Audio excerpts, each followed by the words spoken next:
Okay, let's see. No, my system isn't working. Hold on a sec. There we go. Okay, so this is chapter 10, dealing with remote sensing. So its title is how remote sensing works. So we kind of introduced some of those concepts a little bit last week. Primarily that was focusing on photogrammetry and photography. So this is a little bit more passive, other types of remote sensing that you'll talk about. I know some of you guys are taking a remote sensing class, so I'm sure this will probably be a little bit more watered down than what you're getting into, but at least it should have the parallels and be, you know, talking about the same issues. So we're going to look at how this concept works, and we want to see kind of what remote sensing is actually sensing, and then the atmosphere interacts with remote sensing type data. So we want to kind of see how that works, or works with us or against us. And then looking at how the energy, when it strikes the ground or your target or whatever, how does that come into play? And then we'll look at spectral reflectance and how that is used in remote sensing, and how this stuff is displayed digitally to produce a remotely sensed image. And then that'll lead into our lab on Thursday. We'll be looking at some remotely sensed images. We're going to be using a little program called multispec, which is short for multispectral, and it's a little program that analyzes remotely sensed images. And it's written, I believe, by Purdue University, so it's a little free shareware kind of stuff. It's actually pretty cool, not very robust. If you got into real remote sensing, some of those big programs are really big bucks to actually get involved with any of that stuff. Plus, you actually have to have the images. So we're going to be looking at it at a really small scale. So let's start out and talk about a little bit this remote sensing concept. So when you're viewing, say, an image in Google Earth, there's a bunch of different steps that have to occur to have a complete image on your screen. And so this process is the remote sensing aspect. So besides just, you know, getting the image, how does that image get produced? How does it get formatted? And then how does it come up? So remote sensing is going to be used to do lots of things, but one of the things is to collect information. And primarily it's typically related to reflected or emitted electromagnetic energy or radiation. Okay, so from a target or device that's located either airborne on an airplane or a satellite. So that's the concept of remotely sensed data. Now, if it's reflected, that's typically, like last week, we called that passive types of remote sensing. And if it's emitted electromagnetic energy, then it's usually active. Now, they think what they're talking about here when they say emitted, that it could be emitted from the target itself.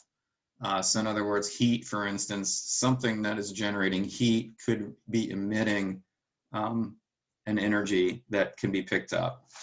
So that's a little bit different than what I'm talking about, where you're talking to active remote sensing is where you're actually sending something out and you're getting a return, such as radar or LiDAR, those kind of things.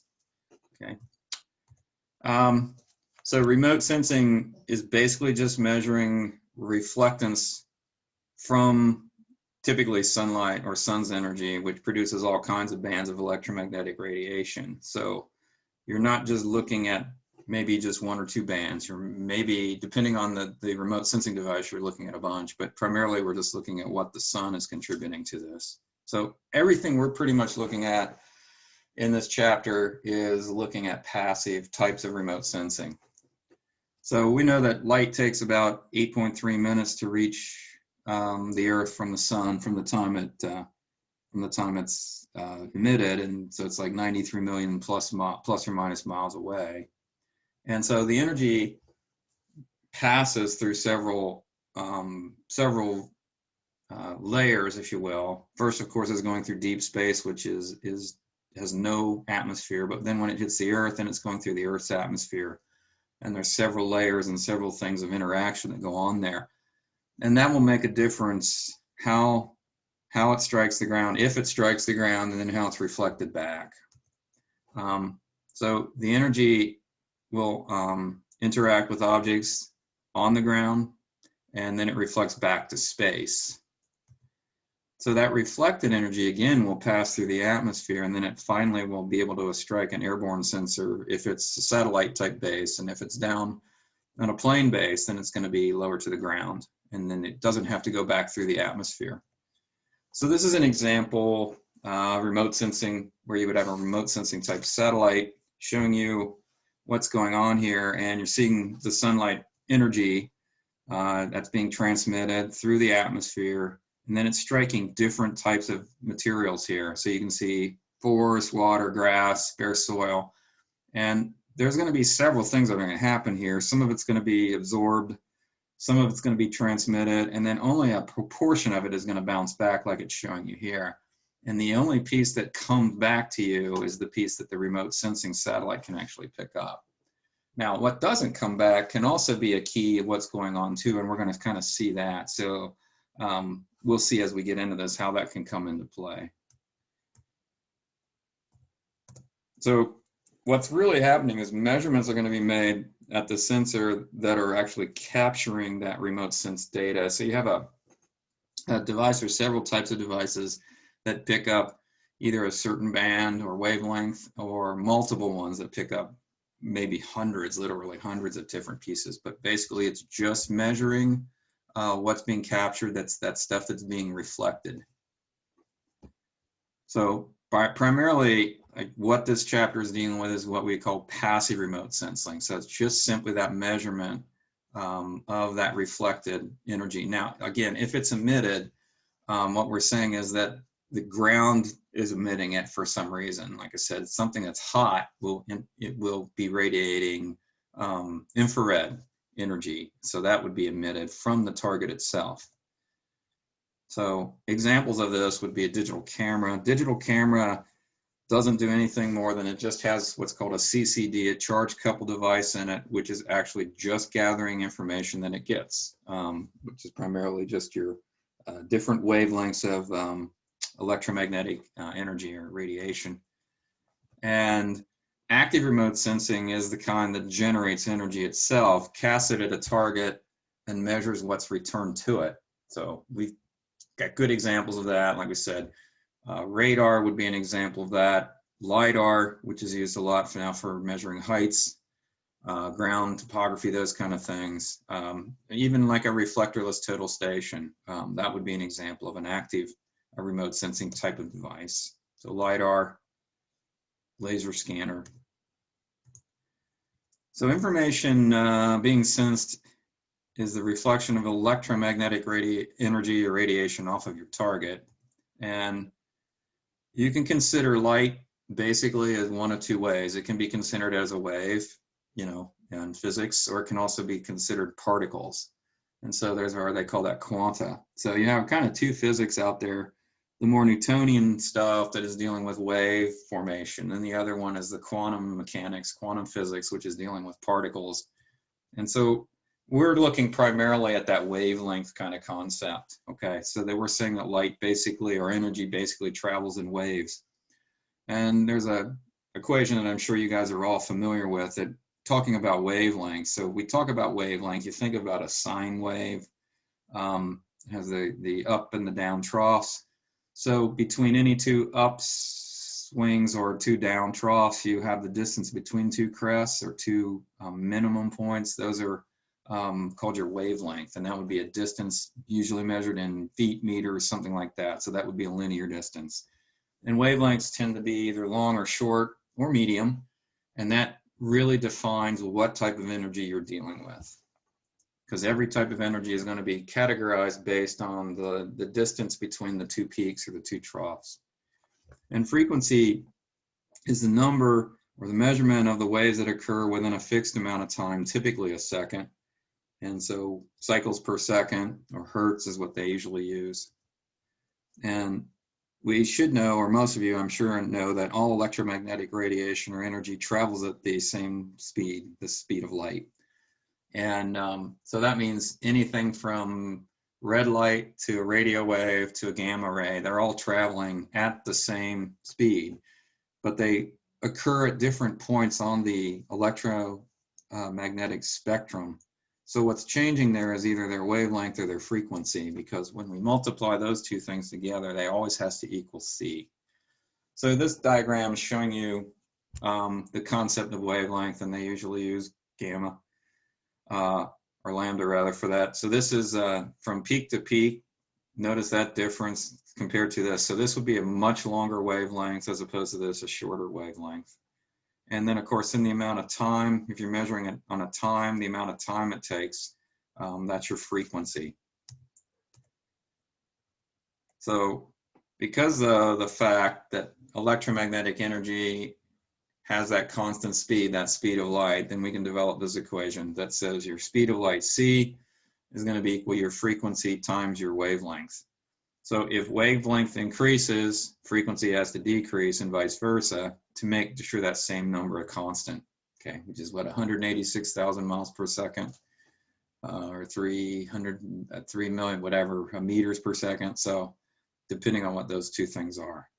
Now, of course, this is typically C. We're talking C, that's speed of light in a vacuum. Now that doesn't happen when we get into the Earth's atmosphere, because what you're doing is you're slowing down things because you're not really in a vacuum. So it's more like flowing through a fluid. So that speed of light slows down. Now for distance measurement, obviously that can be an issue, but for what we're talking about, it's not really an issue, because all we're looking about is what we're talking about, reflectance, what's coming back. Okay. So if your wavelength is high, then your frequency is low. And conversely, then it has to work the other way, because everything has to equal that speed of light. So electromagnetic energy then at different wavelengths will have different properties, and that means different things to not only humans, but it also means that to sensors when we're looking at it. In fact, humans, we can only see a very narrow, really, really small area of that that electromagnetic scheme. But there's things with lower wavelengths and higher wavelengths that we can't perceive it at all that are there. So this process, if we map it, essentially, we get what's called the electromagnetic spectrum. And this is just used to examine properties of energy, whether it's light or whatever you would call it, in relation to wavelengths of energy. And wavelengths are typically measured in extremely small units. So a lot of times they use micrometers, which is 1/millionth of a meter. And when we talk about light, we'll more often use nanometers, which is 1/billionth of a meter. So that would be your distance from peak to peak. So this is an example of the electromagnetic spectrum, showing you from the smallest range of electromagnetic energy up to the highest going this way. So these are short wavelengths over here. These are long wavelengths over here. And when you say long, none of them are very big, but this is what we're seeing. And this piece of the visible spectrum right here, this is what humans can see from 0.4 to 0.7 micrometers. So basically we get from the blues to the greens to the reds. So when we get to this side of it, down over here, we're getting into the ultraviolet, which humans can't see. And when we get over to this side, then we're getting into these thermal types of things. This is your infrared. And again, humans can't see this. I think I mentioned last week, some insects and some other critters can actually see UV. So plants have actually adapted to the fact that they can do that. So some of your plants actually have what we call nectar guides in them that actually are like arrows that point directly to where the nectar is, which aren't visible in this spectrum right here. But when you get down in this spectrum, they show up, and they've taken pictures, and you can go out on the internet and look at pictures of these nectar guides based on that, which is pretty interesting.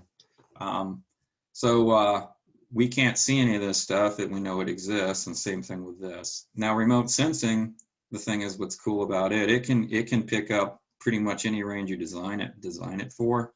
So we do work in this range when we talk about remote sensing. This is what you call your visible light section, but it can also pick up things like UV, and also there's a lot of infrared that's also used in remote sensing. So we're going to kind of see how that comes into play as well today. Oh, by the way, this one is based on, we've mapped this based on the amount of wavelength. I think I've also seen this where they do it based on frequency. So essentially it looks the same, but this is showing you based on wavelength. Okay, so the sun energy, the sunlight is radiating all types of energy, but most of this, of course, is just invisible to human eye because all we're seeing is that 0.4 to the 0.7 range. So, but we're getting things like UV, gamma rays, those kind of things, and also the thermal. And some of those are really deadly to humans, particularly when you get down into the UV range. Actually, all life forms. Things like UV is very destructive to biological creatures. We're pretty much all biology, from plants, from lower animals up to higher animals. UV and X-rays, these can be really damaging to biology. So we'll see how that works, because if we didn't have safeguards in the earth, life would probably cease to exist. So the visible light spectrum is that portion of the electromagnetic spectrum with, again, wavelengths between the 0.4 micrometers up to 0.7 micrometers. And that's what you can see as a human. So anything shorter than that or larger than that is invisible to humans. So ultraviolet, those are slightly shorter wavelengths. Infrared, slightly longer. And again, we use a lot of the remote sensing. Most remote sensing is going to occur in this range, but a bit will be over here and some of this in the UV as well. So the visible spectrum then is broken down into colors that it represents, that again we perceive as colors. So the shortest visible light spectrum wavelengths represent what they call the blue portion. That goes primarily from 0.4 to 0.5 micrometers, and then you get the medium wavelengths represented by green. So green goes from the 0.5 to the 0.6, and then the longer wavelengths, the longest that we can see, are in the red portion, and they go from 0.6 to 0.7. So each narrow portion of that wavelength of the spectrum is measured by a remote sensing device, or as measured by that remote sensing device is broken down into a group, and they call that a band. So we're looking at a band of energy essentially. So they typically will measure what's called a blue band. And again, that wavelength goes from the 0.4 to 0.5. Then we have the green band that ranges from 0.5 to 0.6. And then the red band that is 0.6 to 0.7. Okay, so those are just, if you're just sensing the visible spectrum, that's the three bands primarily that you would be using. Now, again, like I said, a lot of times they use other wavelengths, and particularly there's several different types of infrared that they use, and by mixing these bands together, you get some actually amazing things that show up that you couldn't see other ways. So the remote sensing devices can be designed to measure outside of the visible spectrum. So besides the visible spectrum that they can sense, we can also design them to go either way, to ultraviolet and the infrared. So infrared is commonly used, and as I said, there's been some pretty amazing things by mixing infrared with other things. Patterns on the Earth can show up that you couldn't see other ways. For instance, I've seen pictures where the Sahara Desert at one time was actually not desert, and it actually had rivers through it, and those riverbeds, of course, have been covered with sand over time through the desertification process. But by mixing infrared bands with other bands, you can actually see river channels that are showing up based on the old channels that were there that are just buried. You couldn't see it any other way. So near infrared is one that's used quite often. What they call it NIR, or near infrared. That's the portion of the spectrum with wavelengths just beyond the visible range at 0.7 up to 1.3 micrometers. And then we have the middle infrared, sometimes referred to as the shortwave infrared. That's the portion of the spectrum 1.3 to 3. And then they have what's called the thermal infrared. And this is primarily going to be the 3 to 14. So those are areas that are also used quite often. A lot of times they use the near infrared a lot. I've seen that I've noticed that they use that a lot. So the Earth's atmosphere acts like a shield. So let's look at the role that the atmosphere plays, because what happens is as the energy comes through the Earth, not everything is allowed to come through essentially, because you have a shield there that gets rid of some of it. And the good news is that if we didn't have that, like I said, most of life on this earth would have been extinguished at some time, because the ultraviolet, like I said, is very damaging to any type of biological creature. And you guys might recall years ago, we were talking about the big thing was the ozone holes that were occurring over the poles. And what that was doing was letting in significant amounts of UV, and UV is very destructive. So that was a big deal. And of course, they fixed that essentially by getting rid of the chlorofluorocarbons that were destroying the ozone that was protecting that. So you have a shield there of other chemicals up in that atmosphere that are letting some things through and excluding others, or bouncing some things away. So that energy from the sun has to pass through this atmosphere, and a large amount of that electromagnetic energy is never going to hit the ground, because a lot of it's reflected, or it might be bounced around and then kicked out essentially. So the atmosphere contains gases, various types, that either absorb that electromagnetic energy or just kick it out essentially, don't let it come in. And of course, one of the big ones are the ones that are contributing to a lot of the heat, like the carbon dioxides, those kind of things. Those are some types of gases that are actually very absorbent.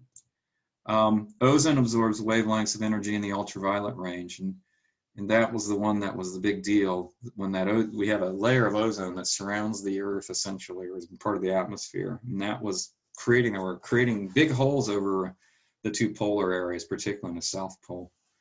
And so that's kind of been taken care of for now.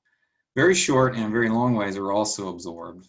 So, things like your gamma rays, which are also very destructive, and then your other things like some of your radio waves, and up in that range, microwaves. So wavelengths of energy that pass through the atmosphere are referred to as atmospheric windows. So you have certain wavelengths that can just come through unimpeded, and that's the stuff that we really deal with when we deal with the remote sensing. So anything that can get through that we can actively gather from, that fits into that atmospheric window concept. Okay, so this energy are wavelengths that they are either not absorbed, or if they're not absorbed, then they can be reflected back to space. So once they're not absorbed, they can come down, hit a target, reflect back, and then you can get them back into your satellite surveillance. Okay. So remote sensing devices are designed such that they will detect the wavelengths that make up these windows. So through studies, they know exactly what's going to be let through the atmosphere and what's not going to be let through the atmosphere. And those then sensors are developed or designed based on those facts, and then they can model what they need to gather and what they can't. So these windows are used exclusively in remote sensing, otherwise they wouldn't work at all. And primarily visible light's one of the big things. Obviously, we couldn't see that if that wasn't a window, an atmospheric window. And big portions of the infrared and thermal infrared. And there is some UV that comes through, just not a bunch. So this is a picture out of your book that shows you that concept of windows. And you can see they're showing you different gases like O2 and O3. O2 is your ozone. There's H2O, carbon dioxides, those kind of things. Those are the things that are blanketing, and that they're creating these issues. And if you're seeing these big blue swatches, this area right here is not letting anything through. So the electromagnetic radiation here is completely excluded from here to here. So this is completely damped out. So this is our visible section, and you can see this yellow. This is completely hitting the ground. Anything in this UV section here up to about there is allowed to come through, but the really harmful stuff is not. Then this is your infrared right here. So notice there's your reflected, this is your infrared, and then here's your thermal emitted. So remember that goes, we go from like 0.7 to 1.4, and then we go 1.4 to 3, and then this is your thermal. So you can notice these are the best areas probably for viewing any kind of information.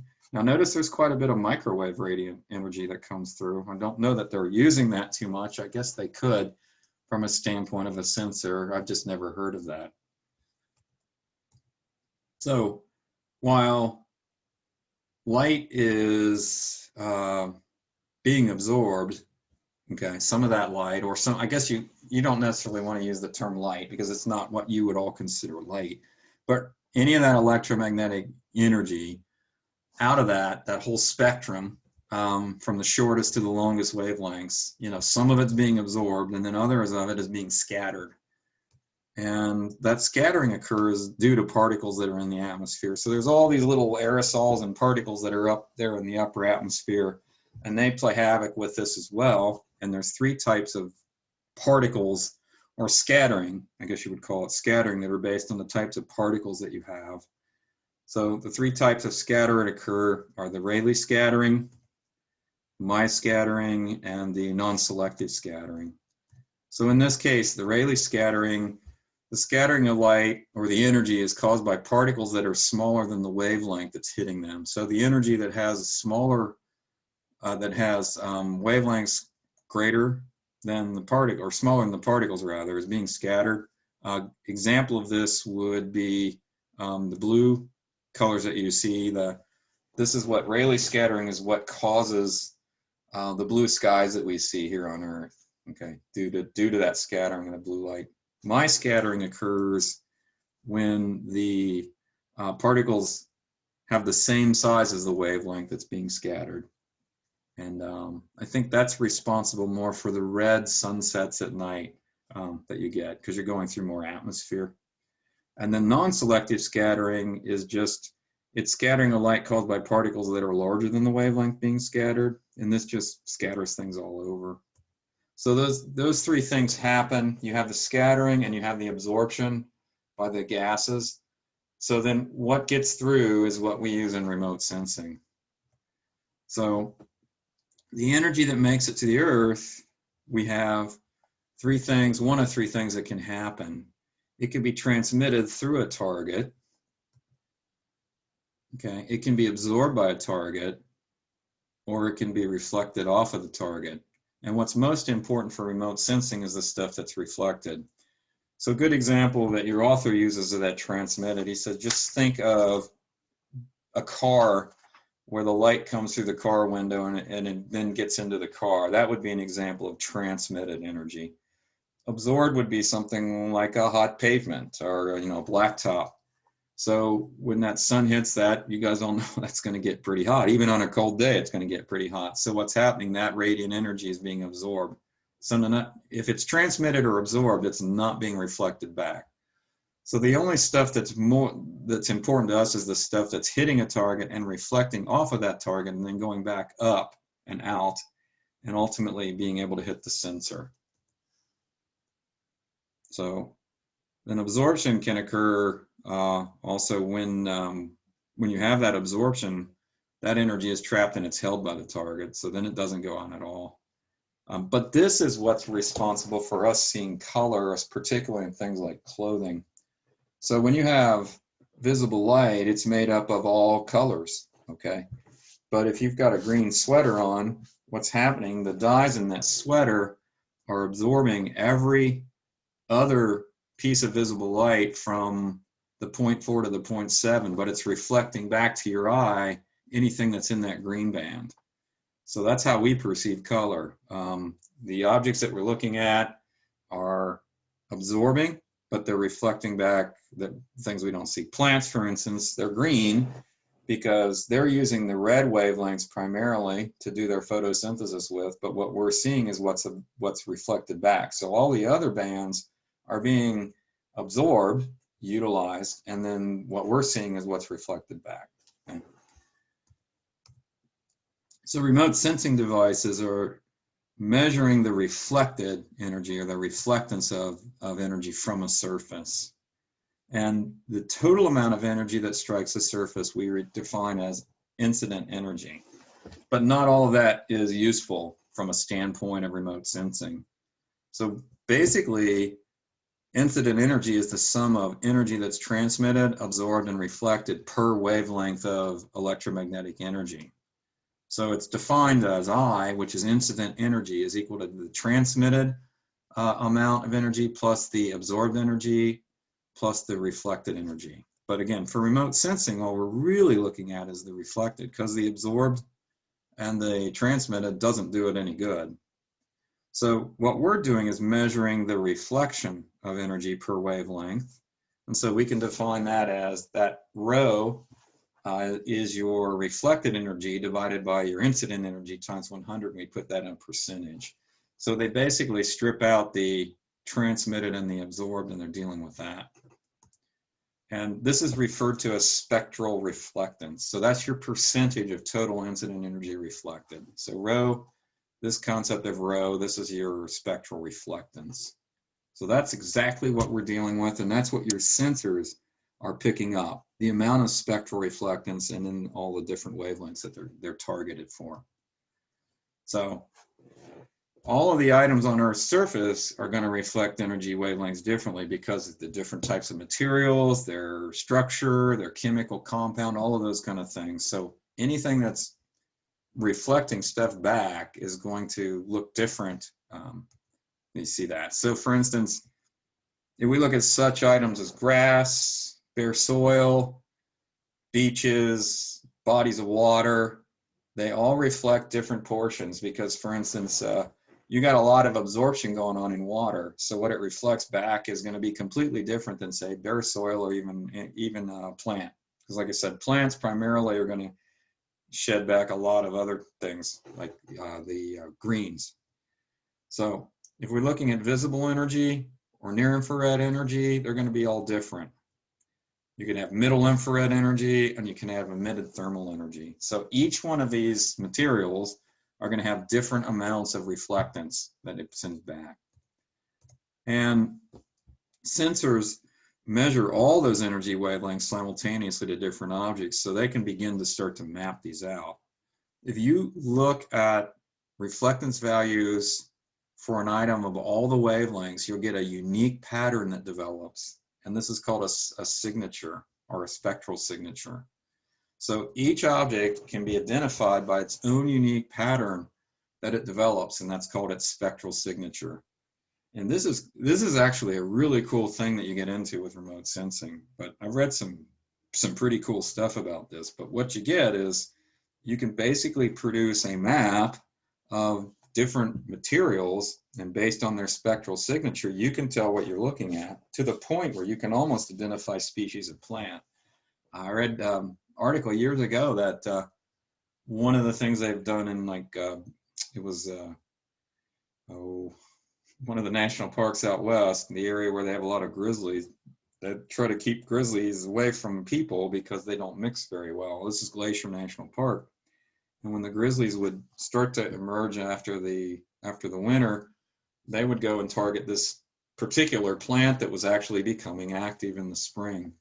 So by figuring out the spectral signature of this plant, they were able to pinpoint where these plants were starting to come up at the time that the grizzlies were becoming active, and they could go in and actively close trails based on that to keep the interaction of people and them separate. So spectral signatures is a big thing when you get into remote sensing.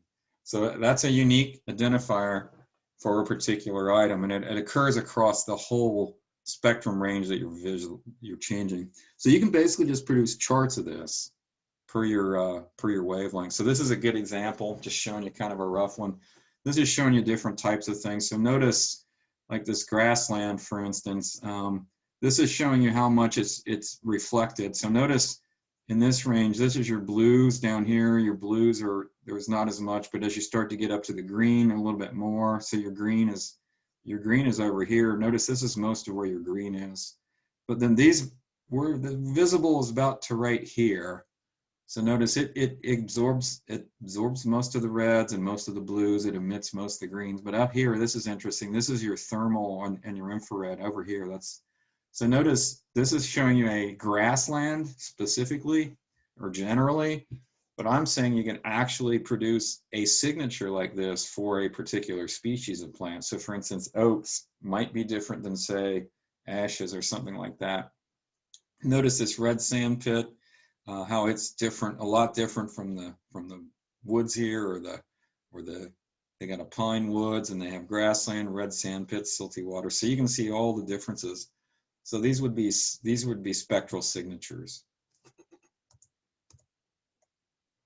Okay, so One of the applications that they've used for this concept is developing the concept of vegetation indexing, and they can deal with like healthy vegetation versus non-healthy vegetation.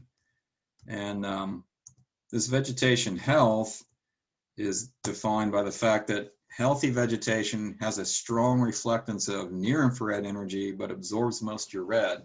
Because if a plant is actively photosynthesizing, it's taking in that red. That red energy is what it uses with the chloroplast to actually develop its energy from it. So it absorbs most of the red, just shields a little, or sheds a little bit of that off, but it has a strong reflectance of the infrared energy. If the plants become unhealthy, that kind of reverses. Stressed vegetation, what happens, you're going to have less reflection of that near infrared, and more of the red energy is going to be shielded or given off. So what you have is the concept of that changes, that dynamic changes.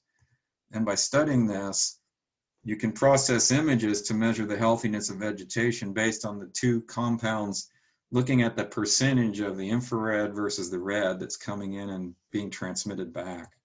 So they developed this thing called a normalized difference vegetation index, the NDVI, which is used worldwide. And this is used a lot for scientific purposes, but it's used for all kinds of things, from agriculture to forestry to all other things.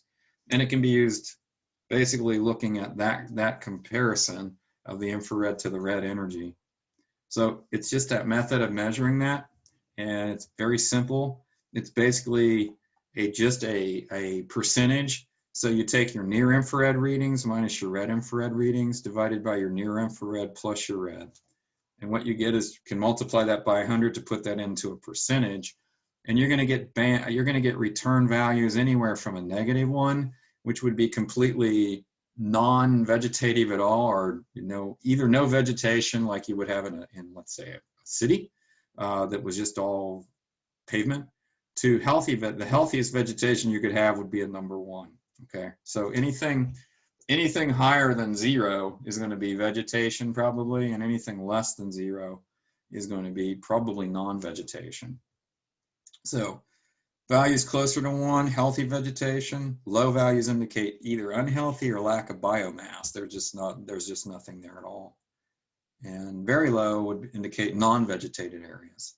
So this again is out of your book. This is a really good little diagram showing you on the left side, this would be considered a healthy specimen. This would be considered a stressed or non-healthy specimen. So what we're looking at, this is of the energy that's coming in a near infrared band for healthy vegetation, we've got a measurement of 50% going out. And all the red that's coming in, it's only giving away 8% because the most of it, 92% of it's being absorbed and being utilized. So by taking those two, the 0.5 divided by you could actually just take 50 minus 8 divided by 50 plus 8. That gives you a correlation of 0.72. Well, that's pretty close to 1. So that's telling you that that's a pretty healthy group of plants at that point. So we look at this one that's stressed. Notice what's happening. The near infrared has dropped considerably, and the red that it's shielding or giving off is a lot higher. So what's happening, this vegetation is tending to be stressed.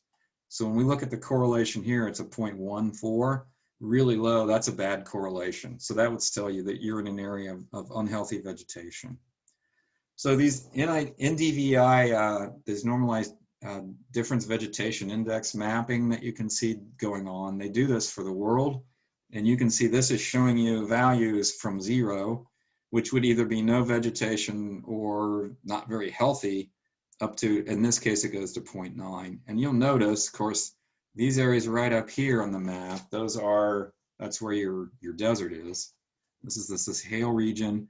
And what's going on down here? Anybody tell me what's happening here in that region, which is the most healthy vegetation? What's going on there? Anybody know?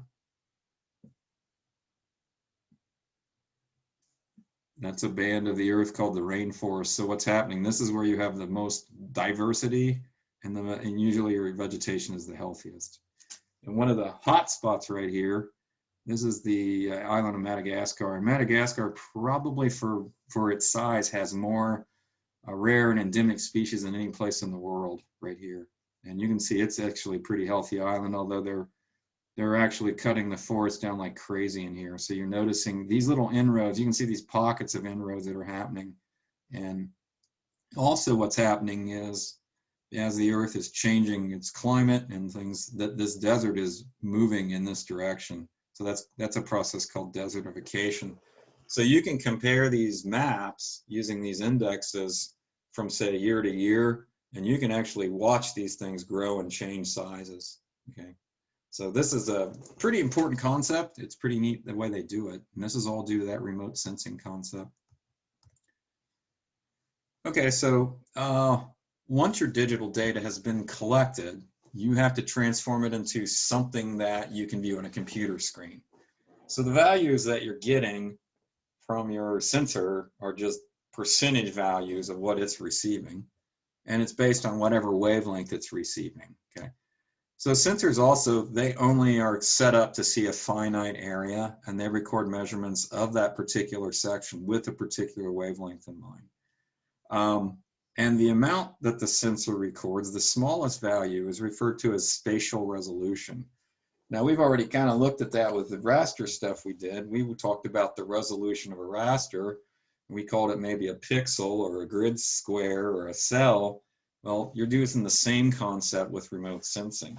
And so, for instance, the size of the area on the ground is being represented by 1 pixel's worth of energy, but that pixel could be, it could be 50 meters by 50 meters, but it could also be a half a meter by half a meter.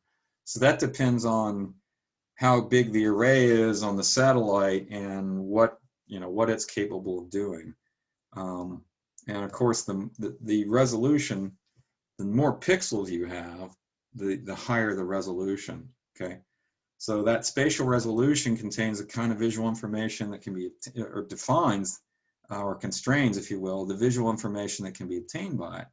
So for instance, at 40-meter resolution, which means it's basically a 4 meter square by a 4 meter, okay, you envision that, will allow you to discern an object maybe as large as a vehicle, but you can't tell details about that vehicle. You're not going to be able to read a license plate based on that resolution. So if the resolution is fixed at 4 meters, you can't push it any less than that. Okay, that's the idea. And that is inherently built into the sensor itself.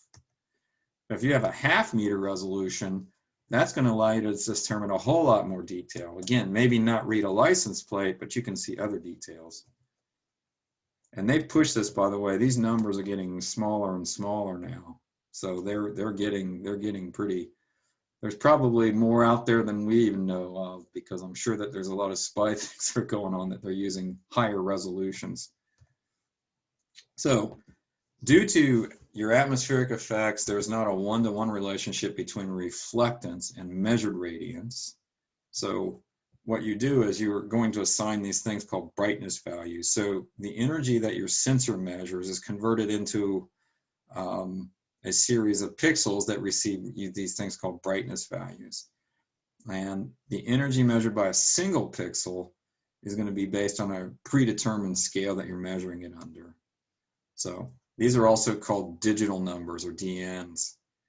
And it also depends on the size of what you're using. And typically brightness values are going to be scaled to fit a range of specific sensors. So for instance, low numbers might have very little radiance. In other words, they're not getting much light back, where higher numbers usually are going to be a large amount of radiance. So in other words, we're saying lower numbers are probably darker colors like blacks and dark blues and those kind of things. And higher numbers are ranged to be like your whites and your really bright colors, those kind of things.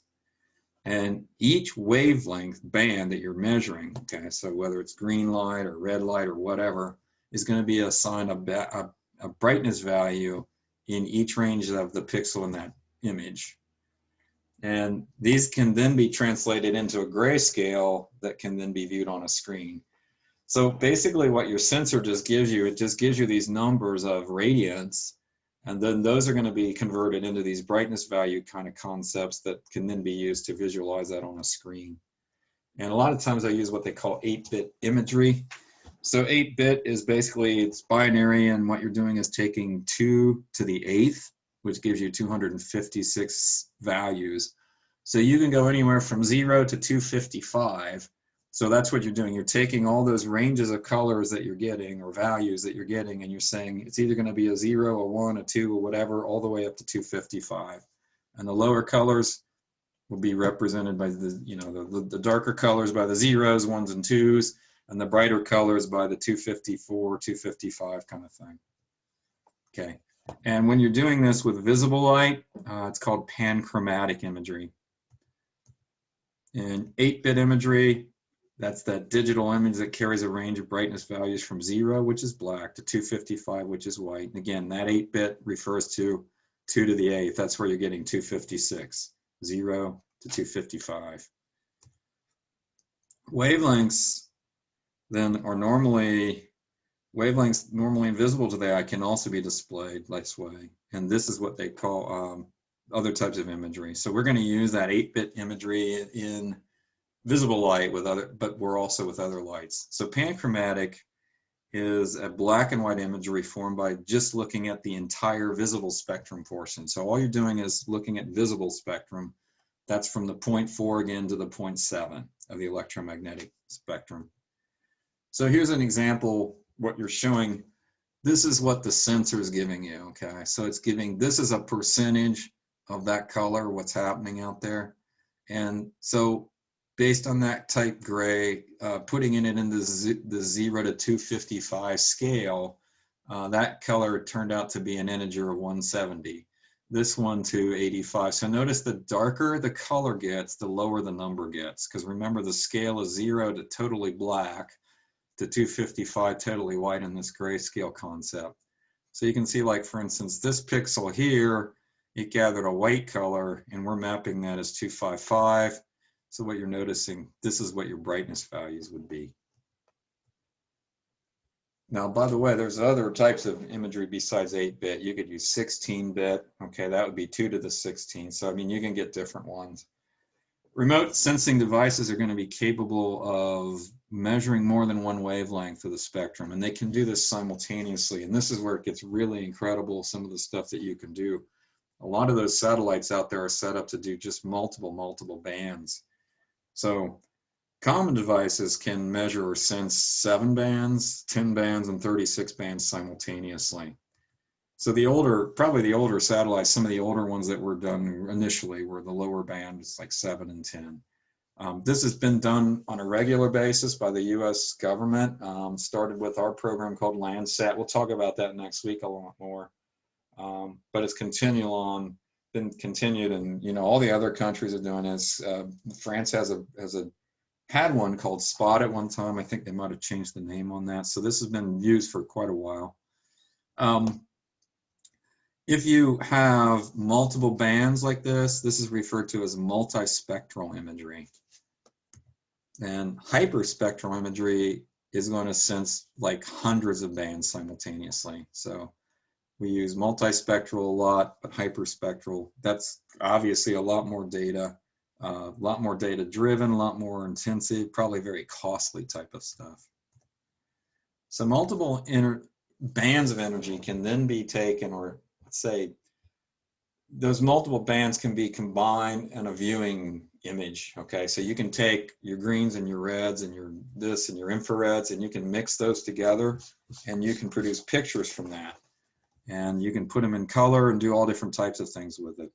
So 3 bands have to be could be displayed simultaneously, and we can show each one of those in a separate color other than gray. So if we want to see something other than just a panchromatic image, we can display that with color.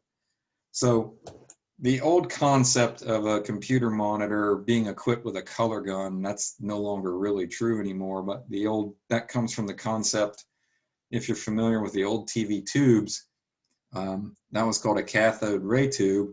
And in the back of that, you had what were called guns. And they would shoot an electron out, and it would shoot it in a line pattern. So it would come across and it would scan in a line. It would start at the top and then it would drop down, and it would keep doing that. And you had a phosphor screen that it would strike, and where it hit, it would excite it. And that's how you would get your picture transmission. And color TVs used 3 guns. They used a red gun and a green gun and a blue gun. And in as far as remote sensing, they still kind of use that term, that concept.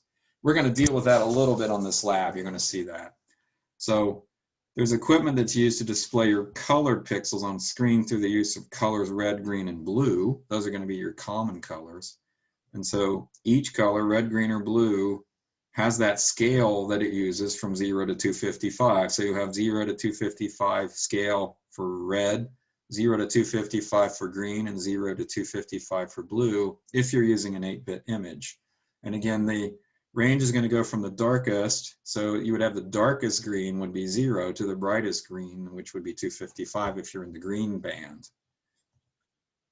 So we can then produce what's called a color composite, and we do this by displaying your brightness values of one band with a certain gun. So for instance, you could take the band or whatever. So you could take a red color band and you could display it with a red gun. You could take a second band, display it with a green gun. You could take a third band and display it with a blue gun. So you don't always have to do red with red or green with green. You can do red with blue and green with red. And they do that very often. And those are going to produce images that actually make things pop out, as we'll see here in a minute. So those colors created by assigning values are going to generate all kinds of pictures that you're going to get. And primarily, again, we use those red, greens, and blues. So by doing this, you can get millions of colors that are possible. In fact, if you take the colors available from 0 to 255 and the 3, you get 16.7 million something colors available. And if you've ever heard AutoCAD, they always said that there's 16.7 million colors available in AutoCAD. And that's because they're using the red, green, blue concept from 0 to 255. So this is showing you the ways that colors add or subtract and the colors that result. So if you take a green color of light and you mix that with a red color of light, what you get is yellow light. And if you take green light with blue light, you get cyan. And if you take blue with red, you get magenta. And if you take all three of these, you get white light. And this is showing you subtractive. So this is additive on this side, this is subtractive. So if you take cyan and subtract it from yellow, you get green. If you take cyan from magenta and subtract it, you get blue. Magenta minus yellow, you get red. And if you subtract all three of them, you get black. So by the mixture of these two things, or these three things rather, you can get all kinds of color availability. And if you think about this, as the intensity of red changes, that's going to change the intensity of yellow. So as red or green changes intensity, these colors also change. So this is showing you typical examples of colors that can be generated through that 8-bit combination. Again, 8-bit referring to the 0 to 255. So notice if you have the pure red, pure green, and 0 blue, you get yellow, which is what that chart just showed us. But by taking pure red, no green, and pure blue, you get the magenta. So you can see the mixtures of some of the common colors. So notice 0 red, 64 units of green, and 128 of the blue values, you get the dark blue. Any of you guys have ever messed with the color boxes in AutoCAD, particularly in layers, they have the 0 to 255 box called the index colors, but they also have the other colors that give you the red, greens, and blues. You can mix and match that, and you can get these kind of things just by sliding sliders around. Okay, so when you examine an image, a color that's being displayed for each pixel, that can correspond to those colors. What we can do is mix these things up. So the number of your brightness values of the band being displayed with a color gun can change based on what you're displaying. And so any image band can be displayed with any gun. So it's not limited to the 3 colors, but you can also, as we said before, change that up so that just because you're in the red color band doesn't mean you need to use red. But then if we add things like the near infrared bands, near infrared can be displayed with your red color gun, and green bands can be displayed with red color gun, and red bands displayed with blue color gun. So when we start mixing these other things, particularly these infrareds, all kinds of things pop out from these images. So we have, for example, near infrared bands could be displayed with the red color gun, green bands with the red color gun, and red bands displayed with the blue color gun. And the values correspond to the brightness values of the respective bands. Okay, and what that'll do is form those pixel colors from the mixture of those three. By changing these arrangements of guns, so in other words, if you swap those colors out, your colors on your screen are going to change. And actually, you're also going to see patterns emerge that you couldn't see otherwise. So when displaying that, it changes the color of brightness value, but pixels are not altered themselves. So this is a pretty cool example that you're going to we're going to play with this a little bit on our lab this week. Not get into this too in depth, but this is showing you, this is an infrared ENT plus the band 7, or actually it's just, this is band 7, band 4, and band 2. And I'm not sure how many this actually has, but this is being displayed, notice, with the red color gun. This is being displayed with the green color gun, and this is being displayed with the blue. And when you mix these two together, that 7, 4, and 2 band combination, you can notice what you get. Now you also get color combinations that are not true, what we might call false color images, but certain things that you might not see real prominently in some of these images up here. Notice some of that stuff becomes real active down here. And that's really, really important to the whole remote sensing process. So here's some different combinations of, if you're looking at some of these different colors. So if you take your near infrared band 150 using a red value, and your green band with a green value of 80, and your blue values with a red band of 20, when you mix those, you get a brown. But by swapping that thing up, all these different colors are formed. And again, there's reasons you do all this. But there are some common ones that we'll see. So there are several different types of composites that we talk about and that are used regularly in this concept by mixing these various color gun configurations. So one is what's called a true color composite. And then we have what's called the false color composite. So these two you see very often in literature and see very often used out there in the real world. Then they have what's called a standard false color composite. So in this case, the true color composite, what you're doing is you're placing the red band with the red color gun, the green band with the green color gun, and the blue band with the blue color gun. So in other words, this is exactly, it's true because this is what you would see as if you were looking down, like, say, from an airplane. Okay. False color composite, what you do is you arrange it differently. You're going to place the red band in a color other than red, and you're going to take the green band in a color other than green, and you're going to do the blue in a color other than blue. So it doesn't necessarily, there's no like usually way that they do it, but you're just not displaying the actual wavelength and the color that it would be portrayed as.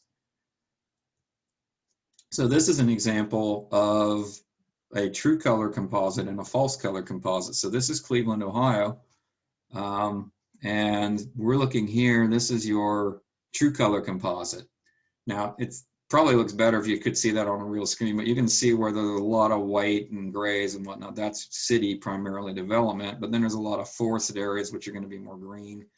But this is displayed as a false color composite. You can notice that things really do pop out when you do this. For instance, this little probably reservoir or creek there, or pond or lake, whatever, it didn't really pop out over here, but you see it pretty prominently over here.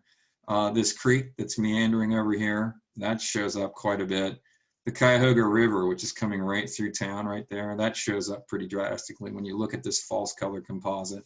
And you can also see with this false color composite, anything that's bright red or more red, there's a lot more forested and plant life here. And that's kind of what's showing up here, but you can see it very vibrantly here. More plants, more trees, cover areas, particularly along the corridor, the meanders of that creek. So the true color composite is the one in the A, and the false color is the one at B. Okay, the standard false color is another type that's used, and this is an image that's arranged by not placing the infrared band in the red gun, the red band in the green gun, and the green band in the blue color guns. So this is another one that's very commonly used. And when we use this for multispectrum imagery, you can use this for any number of color regardless of the bands being used. So you've got a bunch of different bands that you can use once you get into that multispectral and hyperspectral type of imagery. So you're not just limited. So we can use this for a lot of different types of image analysis once they get into it.